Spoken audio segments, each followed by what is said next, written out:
Hi guys, and welcome back to my channel. My inbox exploded ever since I revealed this bag on my channel. Even though I've only had it for a few days, I cannot possibly give you a wear and tear review or anything like that. This is like hot from the press, very new bag.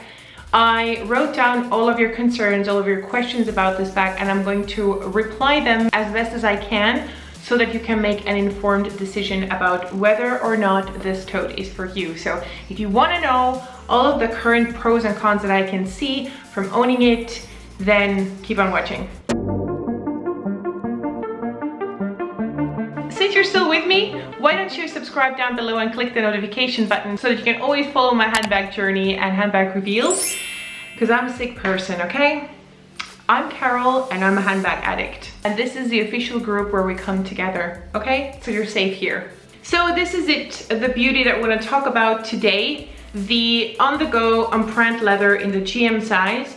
The canvas version exists now in two sizes, in the GM size and a size smaller. This one currently comes only in one size, and I'm not against it. On the side, you do have the classical Empreinte monogram print, which you can find on many of Louis Vuitton's bags, and the front and the back, or vice versa, however you want to say it, is the monogram on steroids. So they have grown, they have really massively oversized, and this is what I'm here for. I love this look. I absolutely love it.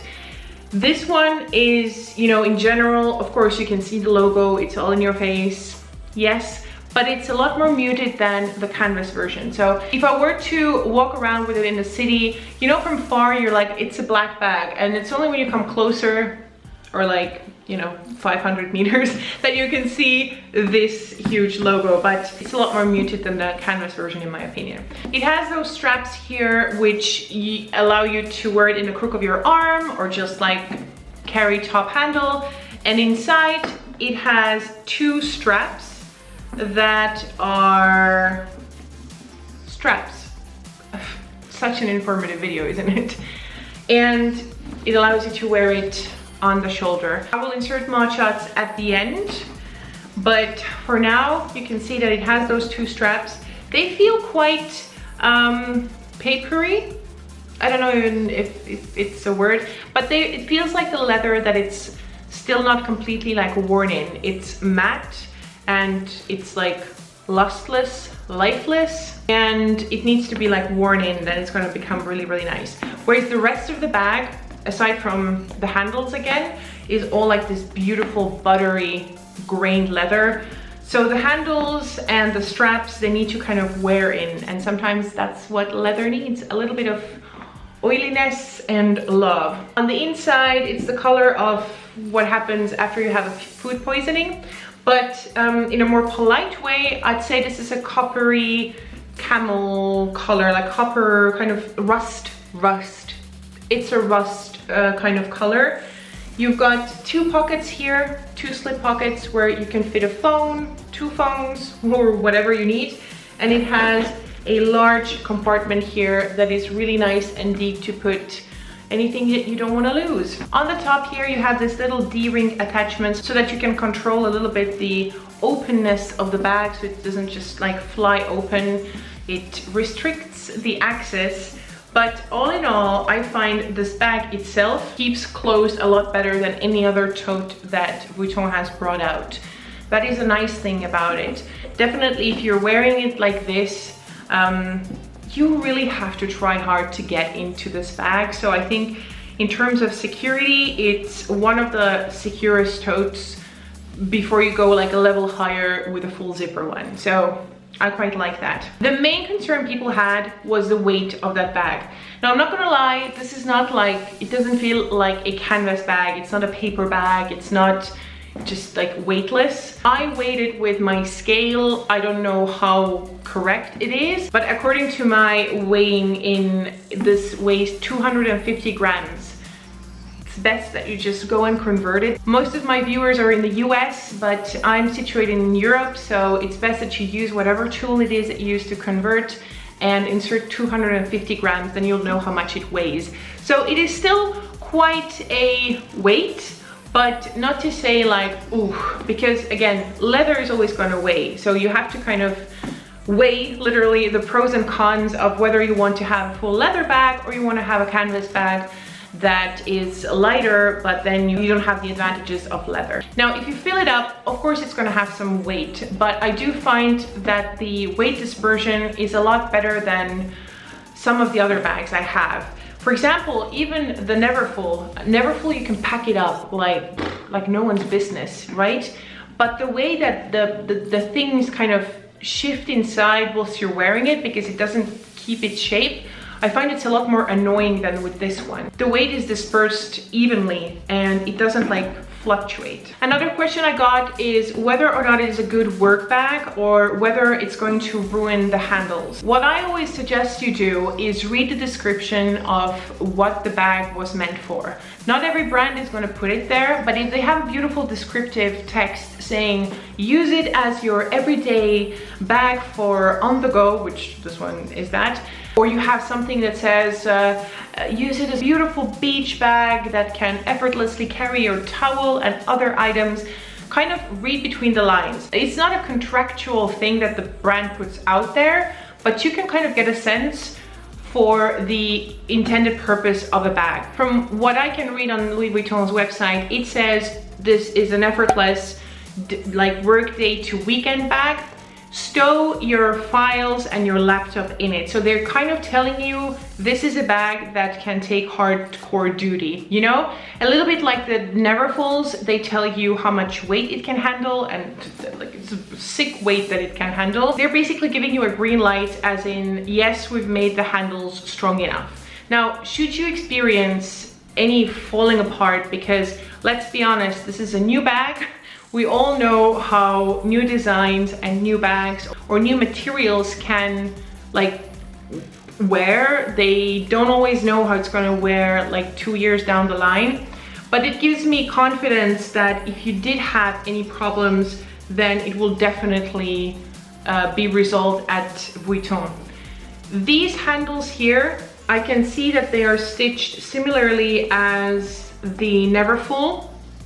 And the interior ones, I do believe, are strong enough to also carry whatever it is that you need to carry. So I personally would say this is a work tote. This is a hardcore work bag.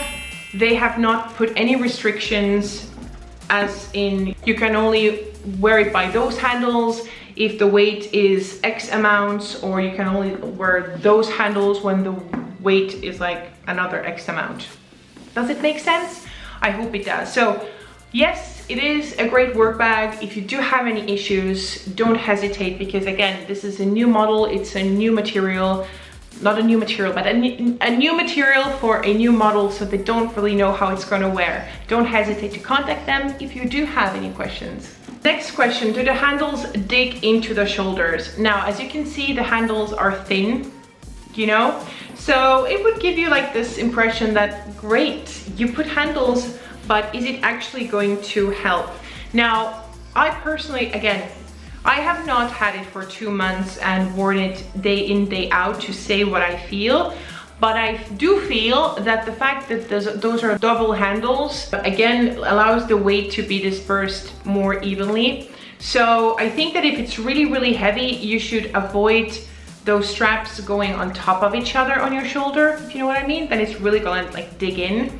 But you can always put them like next to each other so that the weight is a little bit more balanced. As opposed to if it had just this one thin handle, I think that would be like, ugh.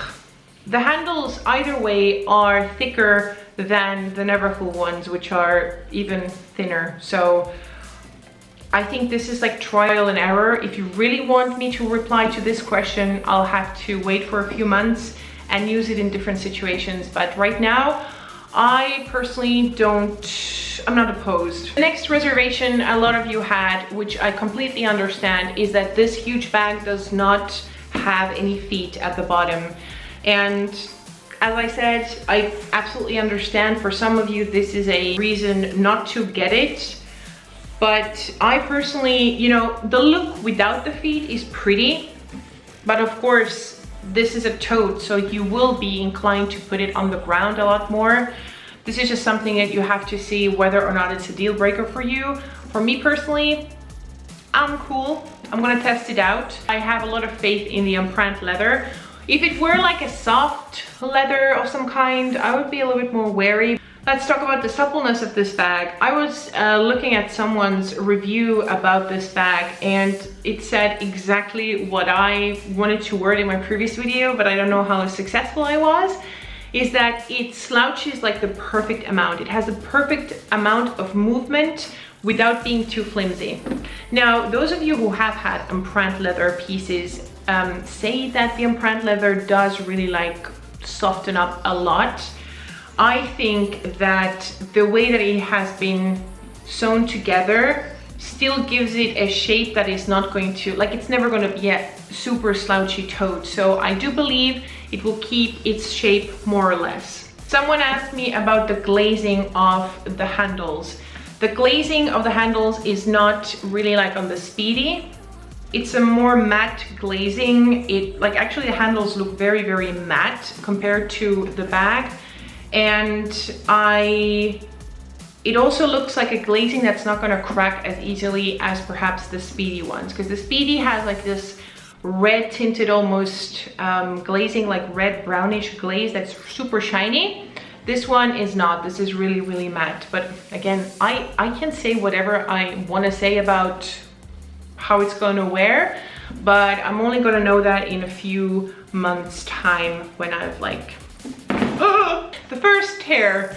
I'm gonna show it on me. As always, keep in mind I'm a curvy girl and I'm 1.80 meters, so 180 centimeters, because I'm a tall bitch, okay? So this is how you can wear it in the crook of your arm. This is how it goes, and then this is top handle. And then you've got the straps, which you can just throw on your shoulder, and then this is how the bag looks like. One thing that I noticed myself, and I think it could become annoying in some situations, is that the straps do go inside of the bag. So there could be times that you have stuff in the bag, and then when you grab the strap, then the stuff, you know what I mean? Like, those are gonna be buried. Either it will be an inconvenience to grab your straps and use them, or your things will maybe get stuck behind the straps. But I'm willing to take this inconvenience because I do think this is also a super beautiful bag just in the crook of your arm or worn top handle. So that was it, you guys, my initial pros and cons about this bag. I'm sure that I'm gonna have a lot more to say as time goes by, as I'm wearing it more and incorporating it in my life. But for now, this is it. I am always there to answer your questions down in the comments below. Make sure you ask away if you do have any questions or concerns. As always, thank you guys so much for watching, and I'll see you again next time. Bye.